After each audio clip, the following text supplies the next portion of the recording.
hay elecciones en Chile, segunda vuelta el balotaje, para elegir quién será el presidente de la República del trasandino país, y en ese contexto estamos recibiendo, tal cual lo habíamos anunciado, nos da mucha alegría hacerlo, a Fernando Rosenblatt. Él es doctor en ciencia política, investigador, docente, profesor asociado de la Escuela de Ciencia Política de la Universidad Diego Portales de Chile. Fernando, querido, buen día, bienvenido.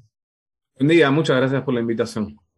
No, al revés, gracias a vos por aceptarla. Bueno, decime en dos palabras un poco tu vínculo, tu trayectoria con Chile. Nosotros somos muy amigos de Juan Pablo Luna, que siempre nos ayuda a poner la mañana en camino. Bueno, otro oriental, al otro lado de la cordillera. También estás vos, no sos el único. ¿Cómo nació este vínculo fuerte con Chile? Bueno, Lo Rafa viene- Piñeiro es también columnista de este programa y también ha sabido obtener su doctorado allá, allende los Andes. Exactamente, sí, sí, gran amigo Rafa, Juan Pablo. Bueno, llego a Chile en el año 2008 para hacer mi doctorado, igual que Rafa. Rafael empezó un año antes. Y bueno, y me quedé después de terminar el doctorado trabajando en la Universidad Diego Portales como académico, a partir del año 2012, un poquito antes de terminar el doctorado. Ujú.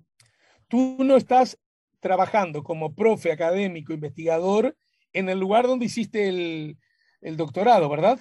No, el O- doctorado lo hice en la Universidad Católica y Ajá. bueno, había un concurso académico internacional, competitivo, digamos, en la Universidad Diego Portales. Postulé y por suerte, bueno, quedé. Bien, vamos, naturalmente que a propósito de lo que va a ocurrir el domingo, será el domingo de la noche, conoceremos si Boric o Kast presidirán Chile en los próximos años, pero más allá de esos datos, que por supuesto quiero que algo conversemos, y más allá de las últimas noticias, incluso las proyecciones que hacen las encuestas, a mí me gustaría, en todo caso, que nos ayudes a entender por qué lucen como verdaderamente excepcionales estas elecciones. Cuando uno está en un baile, ustedes los investigadores de las ciencias sociales, y ya lo saben, uno siempre tiene la sensación que cuando está en el baile, la ciudadanía, los seres humanos, tendemos a creer que ese baile es el más importante de todos los bailes hasta el momento que se han vivido y los que vendrán después, ¿verdad? Esta necesidad de que mi tiempo sea el más importante. La historia, la ciencia política, las ciencias sociales en general, están en la obligación de separarse un poco y encontrar, eh, bueno, algunos rasgos sobresalientes o peculiares de cada momento, de cada baile. Pero este baile en particular, uno tiene la sensación, mirándolo desde acá, que luce como verdaderamente excepcional desde muchas perspectivas. Me gustaría saber si vos los ves igual, y B, ¿por qué motivo? Estoy de acuerdo, sí, es un baile que tiene muchos aspectos de excepción, digamos, ¿no? Eh, yo creo que es la elección más importante desde la transición a la democracia, más significativa, donde hay más cosas en juego. No porque antes no las hubiera, sino por la intensidad, ¿sí? Y por el proceso histórico y político que viene viviendo Chile. Ese es el primer elemento que permite identificar por qué esta elección es especial.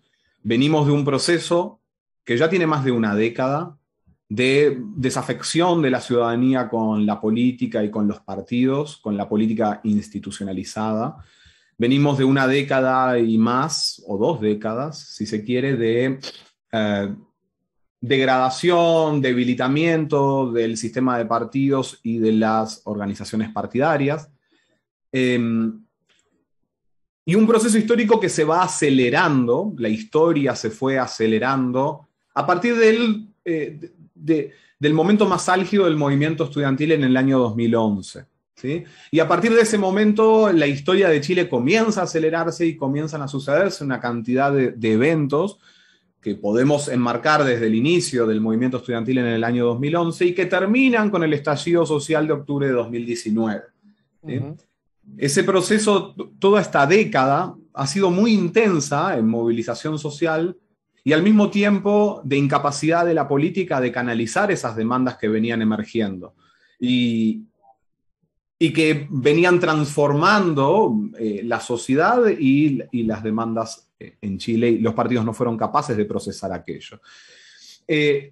Al mismo tiempo, también la política y los partidos políticos, bueno, en ese distanciamiento de la sociedad, también encontramos acusaciones de financiamiento irregular de campañas, acusaciones de corrupción, etcétera, que también, bueno, sirvieron a esta tendencia de falta de legitimidad y de conexión de los partidos con la política. Y todo esto termina con el estallido social. El estallido social viene de todo esto, de un proceso de acumulación de causas, de eventos que están encadenados y que terminan con el estallido social, donde la frase "no son 30 pesos, son 30 años", resume todo esto que estamos señalando. Y en ese contexto, luego del estallido, viene el Acuerdo por la Paz y la Nueva Constitución del 15 de noviembre de 2019, donde se inicia este proceso constituyente en el que Chile está metido ahora. Y luego ahora vienen estas elecciones nacionales. Entonces tenemos unas elecciones que vienen después de un estallido, que están en el medio de un proceso constituyente, pero donde los partidos políticos, donde este proceso de movilización social y de reacción no está liderado por partidos políticos, no está liderado por actores políticos, ¿sí? Tenemos un sistema de partidos fragmentado, con nuevas organizaciones que no han sabido reconectar con la ciudadanía, ¿no?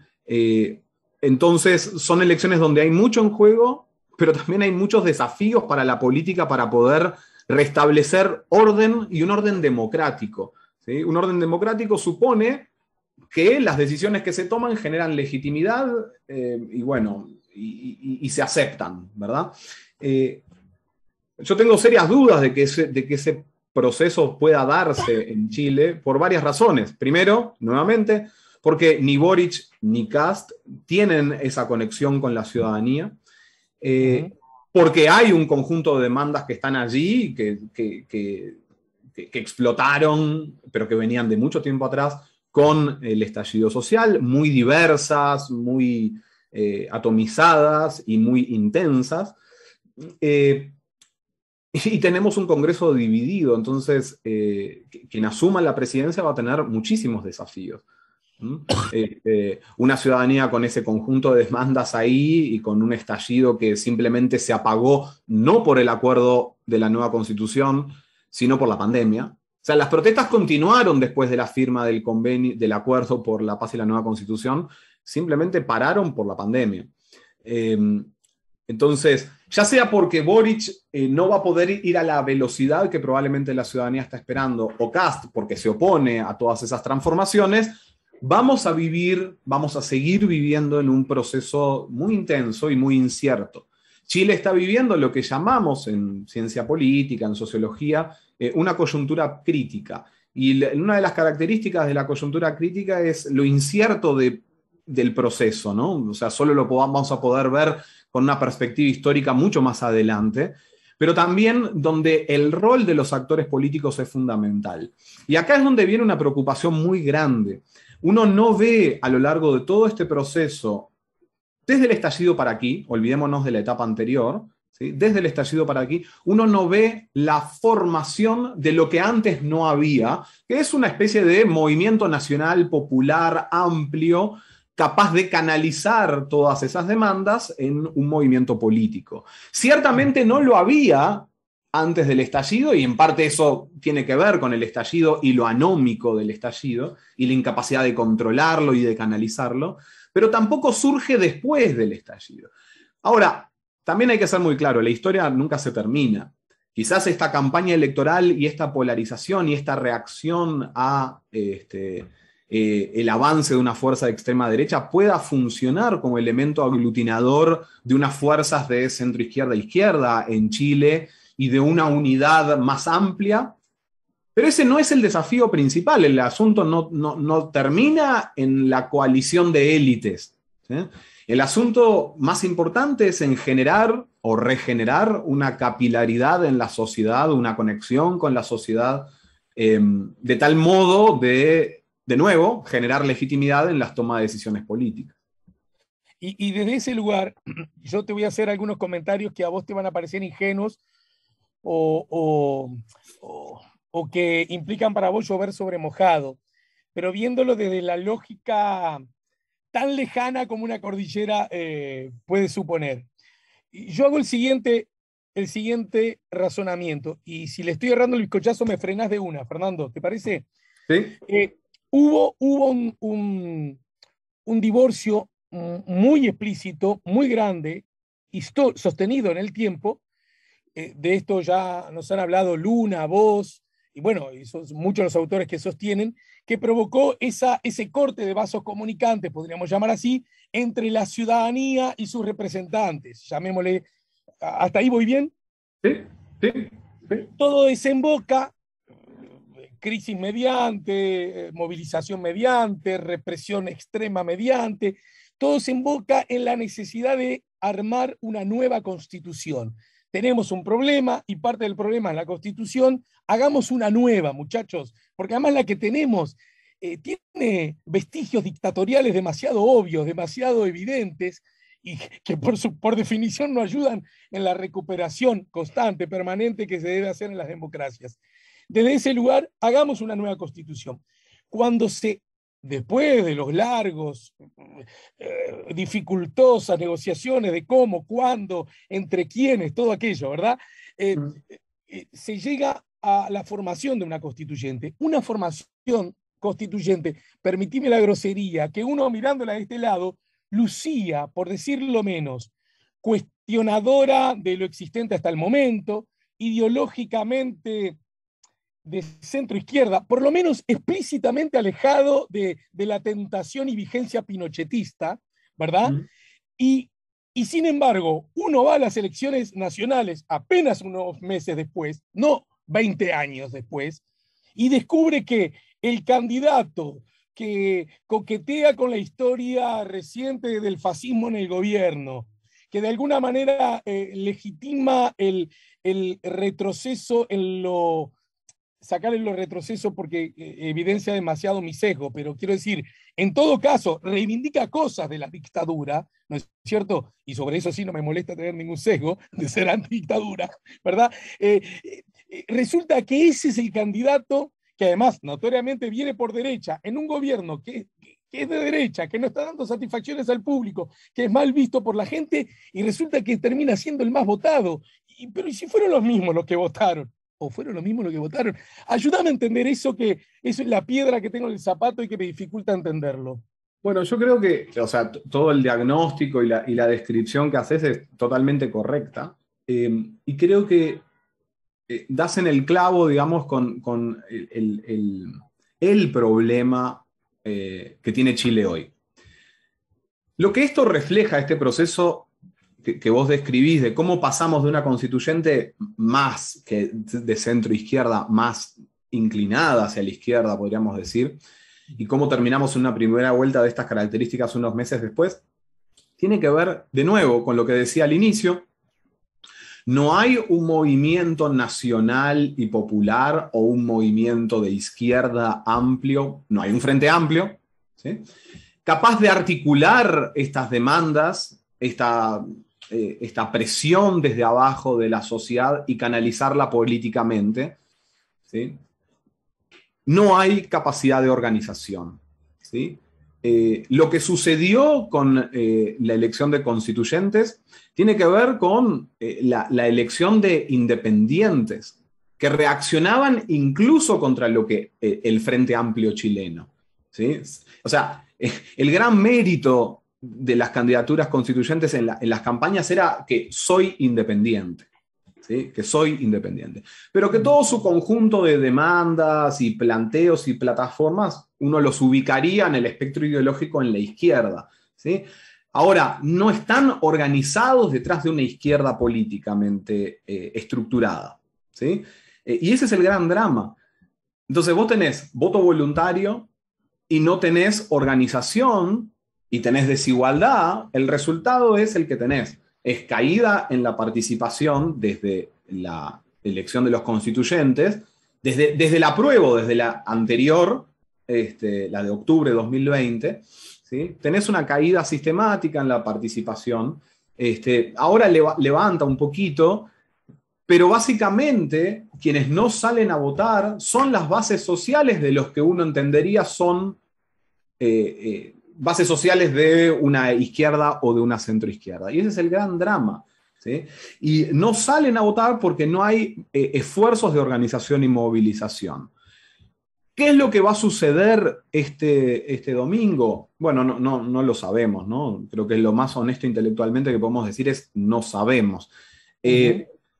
Pero si observamos una mayor movilización, no va a ser necesariamente por una capacidad de organización, sino que va a ser por lo que está en juego, ¿sí? Y lo que está en juego, hay que ser muy claro, acá no hay dos extremos oponiéndose, tenemos una candidatura de extrema derecha y tenemos una candidatura de izquierda, ¿sí? Y la reacción frente a esa candidatura de extrema derecha puede ser lo que termine de movilizar a la gente para votar, ¿no? Pero es exactamente lo que vos decís. La teoría, toda la teoría disponible hubiera dicho, bueno, en la primera vuelta gana Boric, ¿sí? Es más, debiese haber ganado en primera vuelta, ¿no? La pregunta es, ¿por qué no gana en primera vuelta y por qué no gana la primera vuelta? ¿Por qué sale segundo? Bueno, la única explicación posible que podemos encontrar a eso es esta incapacidad o falta de organización y por lo tanto incapacidad de movilización de las bases sociales, ¿sí? Uno ve un cambio, uno ve un giro en estos días, desde la primera vuelta a la segunda vuelta. Yo creo que fue un shock bastante grande haber salido segundo, haber perdido con un candidato de extrema derecha, además. Creo que gatilló toda una cantidad de cosas en la sociedad civil y en las organizaciones, y uno ve mayores esfuerzos de organización y movilización. Ahora, eso se va a traducir en mayores niveles de participación. Esto se va a traducir en que los jóvenes de los sectores populares van a salir a votar y saldrían a votar por Boric, en teoría. Bueno, no lo sabemos. Realmente no lo sabemos. Y ese es el escenario en el que está Chile hoy, ¿no? La ausencia de organizaciones con capilaridad en la sociedad, no solo estables, no solo que sus nombres compiten en elecciones y que tengamos los mismos partidos, sino que además, organizaciones que además de ser estables, tienen capacidad de incorporar intereses en la sociedad y tienen profunda y estable organización. Esa ausencia es lo que explica esta paradoja en Chile de que pasaste de una constituyente con una composición determinada y una primera vuelta de otra naturaleza. ¿Cómo quedó conformado el Congreso en la primera vuelta? Porque se me ocurre que desde cualquier formato de gobernabilidad ese es un dato absolutamente fundamental a la hora de planear un gobierno, ¿no? Sí, bueno, Kast la tendría más complicada, ¿sí? Porque sería minoría en diputados. El Senado está empatado esencialmente. Boric tendría una leve mayoría en diputados. Pero la buena noticia, si se quiere, ¿sí? Por este lado, es desde la transición para acá, solo en algún momento muy puntual, algún gobierno de Bachelet, y no recuerdo bien si Piñera en algún momento también, ha tenido mayoría, ¿sí? Ahora de memoria no recuerdo, pero a grandes rasgos, desde la transición para acá, se ha gobernado con minorías en el Congreso, ¿sí? Entonces, ahí hay cierta gimnasia. El problema es que, primero, hay actores nuevos que están entrando al Congreso, ¿sí? Que no tienen esa gimnasia, ¿sí? De negociación, etc. Tenemos mayor polarización y tenemos, y lo más importante, tenemos una profundización de las demandas desde la sociedad civil que van a estar reclamando que los procesos de transformación sigan, ¿no? Y además tenemos la constituyente. O sea, van a seguir siendo años muy intensos políticamente. Y aún si gana Boric y pierde Kast, Kast es una figura central hoy en día en la política. Una de las grandes sorpresas no es que haya ganado en la primera vuelta. A mí lo que más me sorprendió es su desempeño en el Congreso. Es decir, hubo mucha gente que no solo marcó por Kast, hay que explicar quizás a la audiencia en Uruguay, uno vota, uno marca en la papeleta, ¿sí? Y marca personas, ¿sí? Pero son papeletas diferentes, son hojas de votación diferentes, uno marca para presidente, otra para Senado, otra para diputados. Entonces hay gente que explícitamente en la hoja de diputados, en la hoja del Senado, buscó a los candidatos del Frente Social Cristiano, del Partido Republicano, que son los que apoyan a José Antonio Kast. Es una fuerza política que se instala, que ciertamente va a hacer ruido, aún si gobierna Boric, ¿no? Y desde ese lugar, vos dijiste al pasar, veamos la participación. Recordemos que en Chile el voto no es obligatorio y entonces Claro. el número de personas y qué tipo de personas participen definitivamente pueden incidir fuertemente en el resultado, ¿no? Sí, es fundamental. Yo creo que es una gran virtud del sistema electoral uruguayo el voto obligatorio. Coincido. El voto voluntario en estas sociedades desiguales de América Latina genera sesgo de clase, ¿sí? No votan los sectores populares, y además se genera toda una cantidad de incentivos que son muy peligrosos para la democracia. Por ejemplo, ya van 3 elecciones seguidas, desde la del apruebo, la de constituyentes y municipales, la primera vuelta, donde el transporte público está ausente en esas comunas, en esos sectores populares, ¿sí? Entonces, se genera toda una cantidad de especulaciones bueno, que es difícil de demostrar, ¿sí?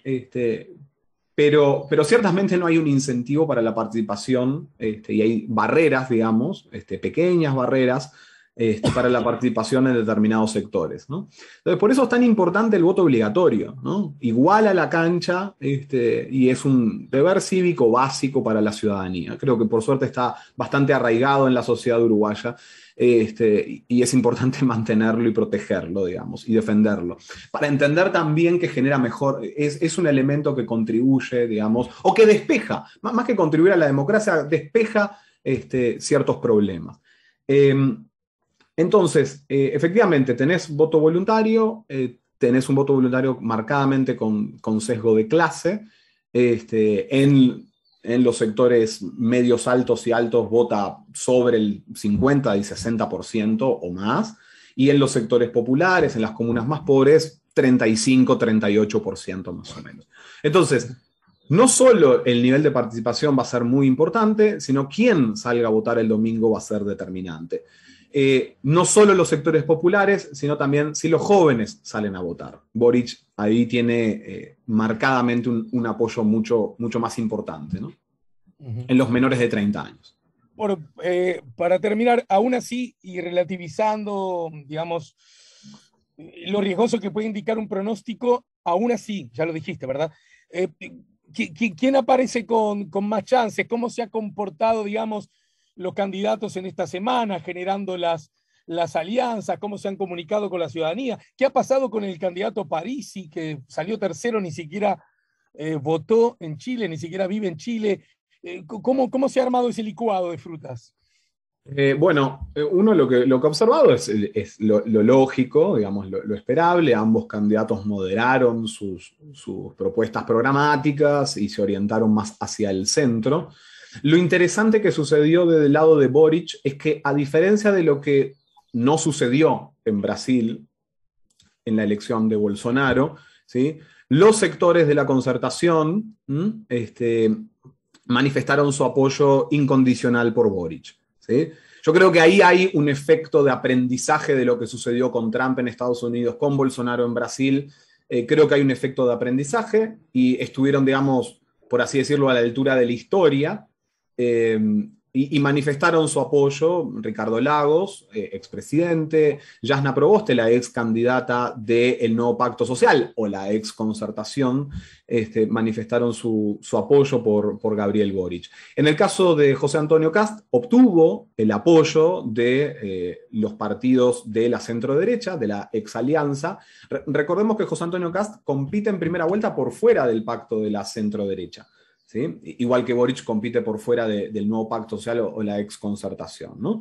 José Antonio Cast era un dirigente de la UDI, el partido de derecha, y se va de la UDI por considerar que estaba haciendo demasiadas concesiones y demás, y funda este partido republicano. Pero de cara a la segunda vuelta, el Frente Social Cristiano, el Partido Republicano, el candidato José Antonio Cast, obtiene el apoyo de todos estos sectores de la centroderecha, aunque es interesante porque allí observamos sí algunos peros, ¿no? Tenían que ver con un compromiso democrático de la candidatura de José Antonio Cast, que termina moderando y borrando de su programa aquellos elementos que se consideraban más controversiales, ¿no?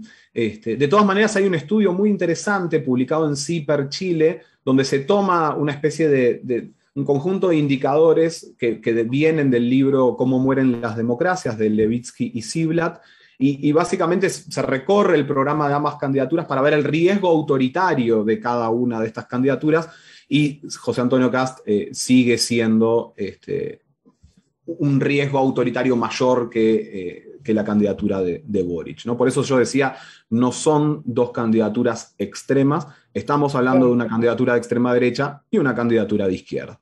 Es muy interesante esto último que decís, porque habrás notado que una vez conocido el resultado de la primera vuelta, los medios de comunicación, iba a decir, muchos medios de comunicación y muchos voceros que trabajan en los mismos, estaban como muy insistentes en instalar, a propósito de la división de la ciudadanía chilena, como ejemplo máximo y contundente de ello, que los dos candidatos representaban a la extrema derecha y a la extrema izquierda, casi como forzando que Boric forma parte de un antisistema casi, ¿no?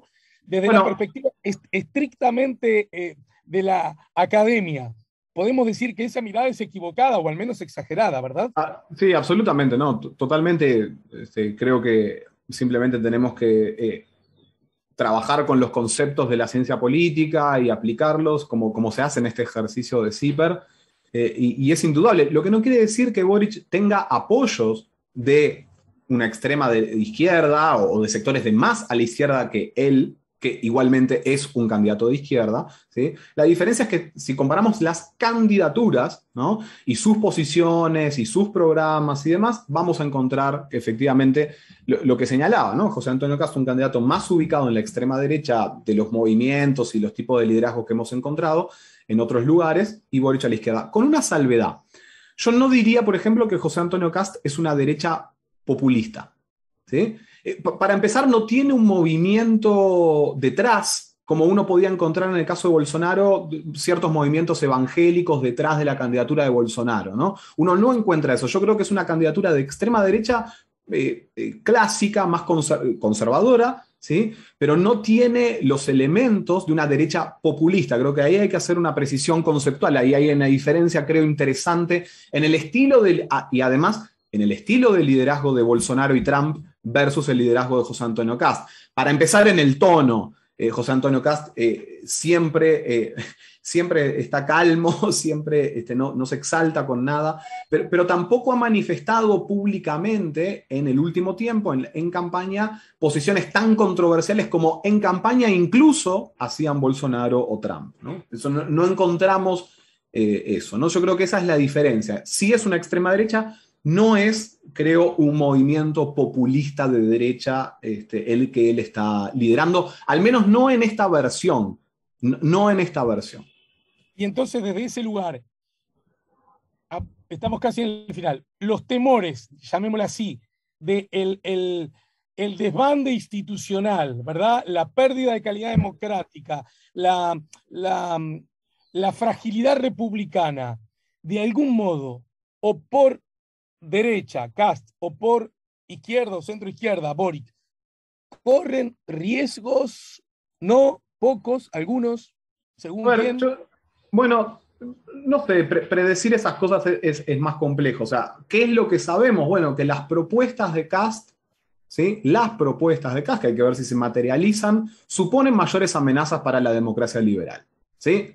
Las propuestas y su trayectoria histórica de no condena a la dictadura, etcétera, o sea, claramente lo ubicarían allí potencialmente. O sea, que después qué pasa en el gobierno es difícil de saber.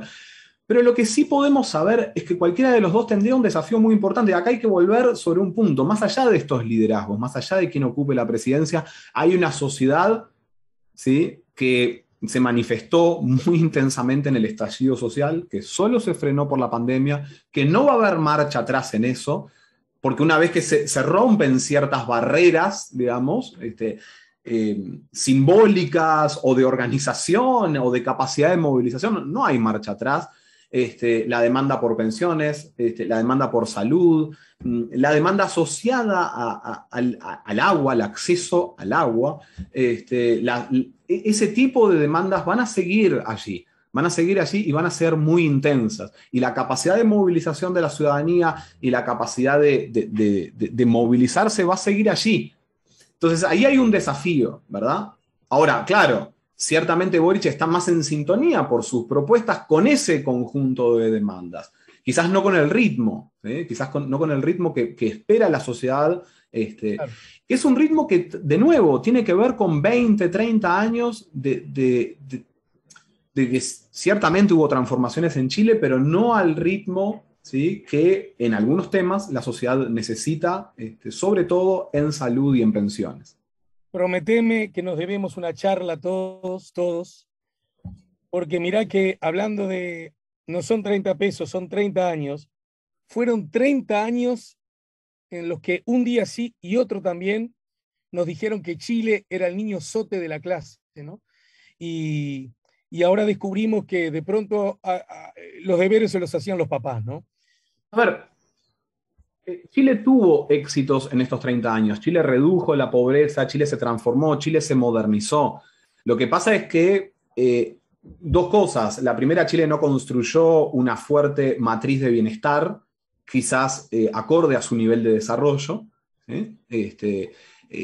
Por un lado, y por otro lado, de nuevo, la importancia de la política, la importancia de los partidos, pero sobre todo la importancia, y esto es muy importante, la importancia de la conexión de los partidos con la sociedad en organizaciones permanentes. Que eso enlentece los ritmos a veces de la democracia, pero así es la democracia no es un régimen eficiente.